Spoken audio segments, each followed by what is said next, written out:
You've been giving your heart, your time, your energy, and they've been pulling away, avoiding, disappearing into their own world. But here's the truth. You've been playing the game on their terms. Today, that ends. The moment you stop chasing, the moment you reclaim your power, you flip the script. Because when you know your worth, when you reject the avoidant and stand tall in your value, you ignite a force they can't ignore.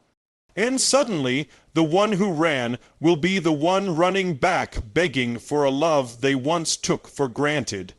But connection for them comes wrapped in fear. Fear of being trapped, fear of being dependent, fear of losing themselves. So they manage relationships by rationing closeness, giving you enough to keep you hopeful, but never so much that they feel vulnerable when you're dealing with someone like this. Most people fall into the trap of chasing.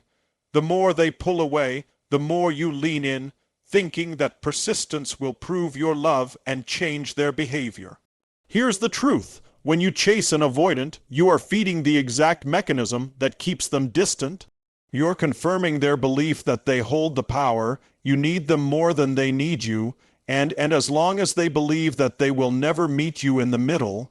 Now imagine what happens when you flip that script, when you don't chase, you don't plead. When instead you reject them, not out of pettiness, not out of spite, but out of a deep recognition of your own value. In that moment, you're doing something most people never dare to do with an avoidant. You're taking control of the emotional distance. You're saying, I am no longer willing to be part of this dance where you lead and I follow. If this is the best you can offer, I'm out. That single act of rejection does something seismic to an avoidance world. It's not just that you're unavailable. It's that you've broken their predictability. Their control mechanism is gone. You're no longer the steady waiting presence they took for granted that shatters the framework they've been using to manage the relationship. They can't file you neatly into the safe but distant category anymore because you're not safe to them anymore. You're unpredictable, and in human psychology, unpredictability equals intrigue. Think about it. The moment you reject them, you become the one who dictates the terms of interaction. You move from being the responder to being the chooser, and that shift is intoxicating to someone who's been in control for so long.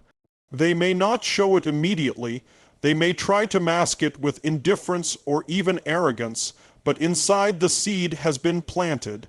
The question that will start gnawing at them is, did I misjudge her? Did I underestimate her value? And this is where the attraction trigger kicks in. People are wired to pursue what they fear losing. Avoidants are no different. In fact, they're often more sensitive to this because their whole attachment strategy is about avoiding pain. Rejection slices right through that strategy and forces them to feel the possibility of loss in real time. But here's the key. You can't fake this. Rejection only has power when it's real. If you reject them today but are still secretly checking your phone every 5 minutes hoping they'll text, you haven't actually taken the power back. You've just staged a performance. The transformation happens when your rejection is backed by genuine self-respect. When your energy communicates, "This isn't working for me. I would rather walk away than accept crumbs." The first time an avoidant experiences that from you, it will feel like an earthquake because they suddenly see the light and heal all their wounds overnight. Let's be clear, attachment wounds run deep, but because you've disrupted the emotional economy they were operating in, they can no longer withdraw with the certainty that you'll be there waiting. And that uncertainty, that disruption is what starts to pull them toward you. In a way, rejection becomes the mirror they can't avoid. It reflects back to them the reality of their own limitations. It shows them without you ever having to explain that their behavior has consequences. For many avoidants, that realization is the first step toward chasing, because now it's not about protecting themselves from closeness. It's about protecting themselves from losing you entirely. So the next time you're tempted to beg for their attention, remember this.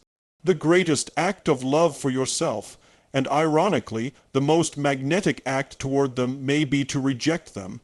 Not to punish, to declare to the world, I know my worth and my love is not for sale at a discount. And here's the truth you need to take with you. The moment you take the power of rejection into your own hands, you stop being the one waiting for their approval. And they start wondering how to earn yours. Scarcity is one of the most underestimated psychological forces in human connection. Yet it governs so much of our behavior. If you want to understand why an avoidant can suddenly shift from acting cold and disinterested to chasing your attention like their life depends on it, you have to understand how scarcity requires the brain's priorities. Avoidants live with a false sense of abundance when it comes to you. They think you'll always be there, always ready to answer their text, always open to their sudden reappearance, ways waiting for them to finally come around. That belief gives them the freedom to withdraw without fear. They can disappear for days or weeks because they've convinced themselves you'll still be right there when they return. It's not arrogance for most of them, it's habit. It's the psychological comfort of knowing the supply of your attention is constant and guaranteed. But the human brain doesn't value what it sees as infinite. That's not how we're wired. We value what could disappear. We fight for what we might lose. And when you reject an avoidant, when you stop giving them the constant reassurance of your availability, you strip away that false abundance and replace it with scarcity. Suddenly, your presence is not guaranteed. Your attention is not on demand. They can't just wander back whenever it suits them and expect you to be in the same place, in the same emotional state. That shift triggers something primal. You see, nervous systems are designed to notice changes in access to resources. For a hunter-gatherer, it might be the sudden disappearance of a food source. For an avoidant in a modern relationship, it's the sudden disappearance of you. And the mind doesn't simply note that as, oh, they're not here right now. No, on a subconscious level, it registers as potential loss. Potential loss flips the brain into urgency mode. This is why so many avoidants, when faced with your withdrawal, start to circle back. It's not just that they miss you, it's that the scarcity of your presence increases your perceived value. Before they thought they could access your love, your energy, your conversation at will, now Aaron, not sure. And uncertainty in the human mind doesn't produce comfort. It produces pursuit. This is where most people make the mistake of breaking the scarcity too early. They see the avoidance start to show signs of missing them, and they rush in to reward that by becoming fully available again. That just resets the old dynamic. The avoidant feels safe in knowing you're back on the shelf, ready for whenever they want you. The key is maintaining the scarcity, not as a manipulative tactic, as a reflection of your real boundaries. You're not making yourself scarce to make them chase. You're scarce because you've decided your time, energy, love are not on endless tap for someone who isn't meeting you halfway. Philosophically, scarcity is about recognition of worth. If something is truly valuable, it is by nature limited. Diamonds are rare, not because they can't be found, but because the conditions to form them are rare. The same is true of the way you love, the way you show up, the way you nurture a relationship. Not everyone gets access to that. And the moment you start living from that truth, you create a shift in the dynamic, not just with the avoidant, with anyone in your life who has been taking you for granted. And here's the deeper layer. Most people don't talk about scarcity forces the avoidant to confront the reality of time. When you've been endlessly available, they can live in the fantasy that they'll come around eventually. But when your absence creates scarcity, they're reminded that there's a clock ticking. Every moment they hesitate, they risk losing you to someone else or simply to your own decision never to go back. And for someone who's built their emotional strategy on avoidance, the idea of losing you without even trying is enough to wake up the part of them that fears regret more than intimacy. Now, will every avoidant respond to scarcity by chasing? No, Some will retreat further, some will try to replace you. But for the ones who truly valued you, whether they admitted it or not, scarcity will bring them face to face with the truth. The luxury of having you is never guaranteed. Now it's slipping away. And human nature, even for the most avoidant person, is to want back what feels rare, precious, and at risk of being lost forever. The beauty of this shift is that it doesn't require games, manipulation, or cold-heartedness. It requires self-awareness. It requires the courage to let go of being endlessly available, requires you to embrace the reality that you are the diamond, not the store that sells them by the dozen. The next time you feel yourself tempted to break your own boundaries just to soothe their temporary attention, remember this scarcity isn't about punishment. It's about truth. You live as though your love is rare. They will either rise to meet its value or step aside for someone who will. Either way, you win, 'cause the real scarcity is not your presence. It's your willingness to give your heart to someone who doesn't value it. Once they realize that, you'll never have to beg for their attention again. The ego is a fragile thing, especially for someone with an avoidant attachment style. On the surface, they may look calm, self-contained, even confident. But underneath their ego is the fortress they've built to survive. It's the shield that keeps them safe from emotional exposure. Every wall they've put up, every pattern of pulling away, every casual dismissal of closeness, it's all designed to protect that ego from feeling rejected or unworthy. Here's the irony. They spend their energy avoiding rejection. They have no problem letting you feel it. They can go silent, act distant, or withdraw without explanation because deep down they believe they hold the power in the relationship. They think they can control the tempo. You'll tolerate the distance. You'll keep trying. You'll keep showing them they matter even when they're not showing up for you. And in their mind, that means their ego is safe. But when you reject an avoidant, you hit them where they never expect to be hit. You challenge the very foundation of their control. This isn't just about your absence. This is about what that absence says. You no longer get to decide the terms of my worth. I decide. That statement, spoken or unspoken, is a direct challenge to their ego's comfort zone. Flips the script from them, protecting themselves against you, to them protecting themselves from losing you. Think about it. Their ego's job is to keep them safe from emotional risk. When you reject them, you introduce a new kind of risk. One their avoidance patterns never prepared them for. Now, the risk isn't intimacy, the risk is irrelevance. The risk is that you, the person they thought they could keep at arm's length forever, no longer care enough to be in the game. And this is where their behavior can surprise you. An avoidance ego, it's bruised by rejection, doesn't just sit still. It scrambles, it starts replaying memories, it questions assumptions. Wait, did she just walk away? Does she not need me? Did I misread this entire dynamic? That questioning can become obsessive. The same mind that was comfortable keeping you at a distance suddenly feels the need to close it. Not because they've suddenly developed perfect emotional health, because their ego can't stand the idea of losing its grip on you. What you've done in that moment is force a shift from self-protection to self-pursuit. Before, the ego was protecting them from feeling vulnerable to you. Now it's driving them to pursue you, so they can restore the comfort of knowing they still matter to you. This is where you'll see the small but telling shifts, unexpected texts, sudden curiosity about your life, subtle attempts to reinsert themselves into your world. But here's the part most people miss. If you cave too soon, if you rush to reassure them, the ego breathes a sigh of relief and slips right back into its old patterns. They've gotten what they wanted, the confirmation that they still have you, and the urgency to pursue disappears.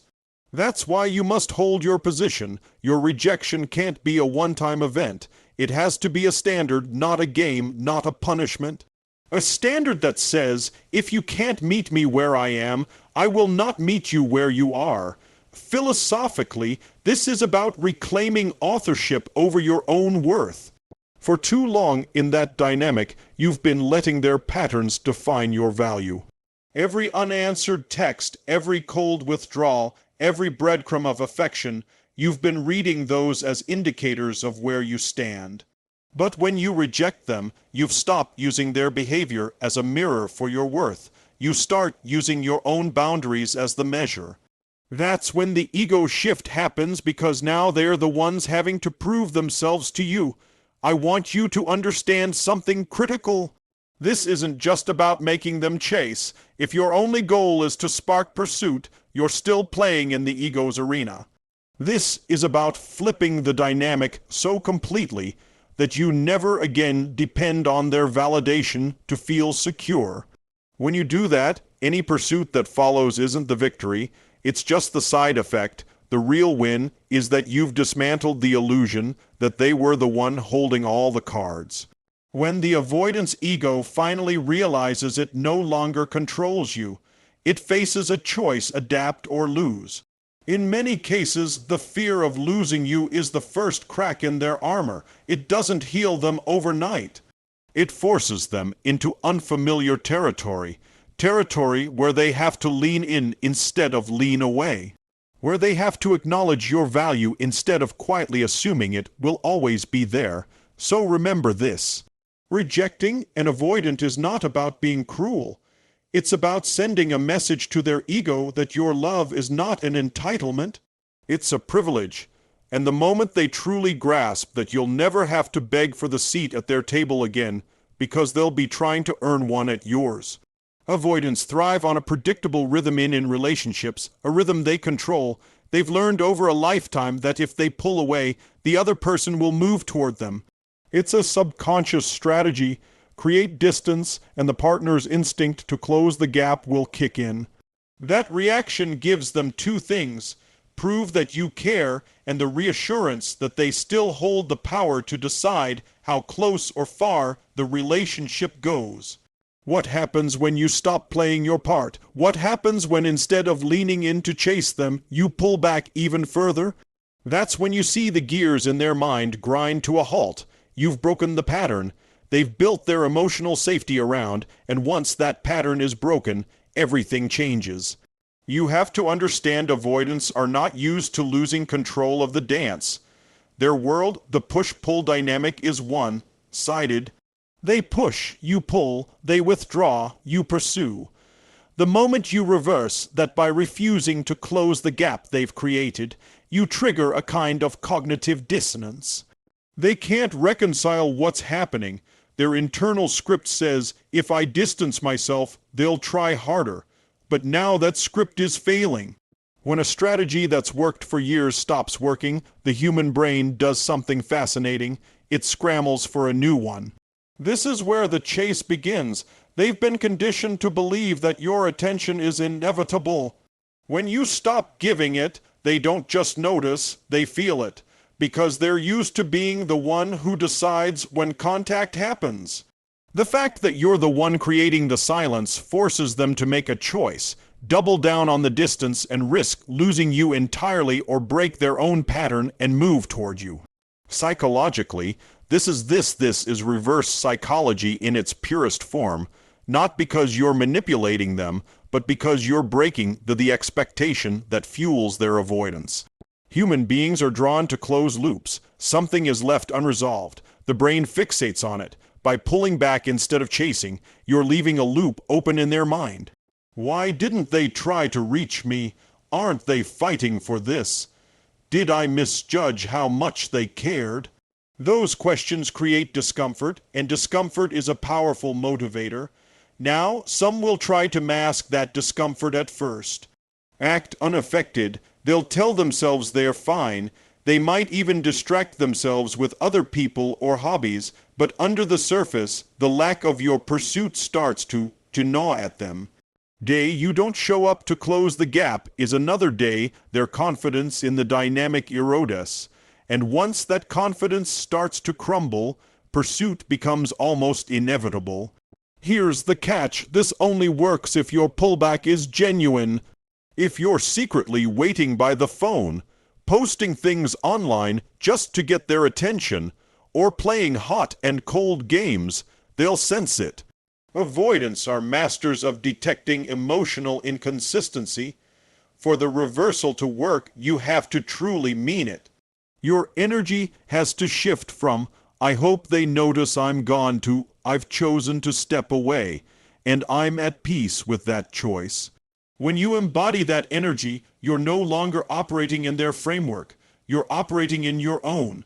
That's when you become magnetic, not because you're trying to be, because you've removed yourself from the dynamic that kept you powerless. They're no longer avoiding you to protect themselves. They're now trying to avoid the pain of losing you. Philosophically, this is about more than just making them chase. It's about teaching yourself to resist the urge to run toward what's pulling away. Most people can't do it. They're wired for instant reassurance. When you can break that instinct and hold your ground, you become the kind of person people can't stop thinking about. Not because you're playing games, because you've shown that your love is not something anyone can take for granted. And here's the deeper truth.